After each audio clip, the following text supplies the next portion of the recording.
What do you do? Alam ko yung tanong na yan at alam kong yung meaning mo sa tanong na yan. Pero sasagutin ko siya in a different way. Ako, what I do is, pag may gusto akong isang bagay, kahit anong mangyari, kahit ano pang magbablock dyan, gagawin ko talaga, tsaka pinupush ko talaga. Gusto kong yumaman, I'm gonna do like so many ways just to be up there.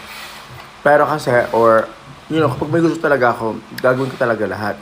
Pero one thing kasi na nakikita ko sa mga Pilipino, or kahit sa kanino na nahihirapan umangat, is dapat wala kasi silang confidence sa sarili nila, or lagi silang nahihiya.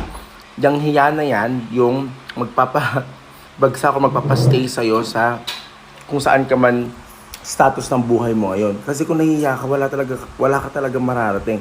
Hindi na, iba naman yung hiya na sa respeto, yung wala kang hiya, hindi ganon. Yung parang dapat lagi kang you're ready to take a risk, dapat open ka sa mga bagay-bagay.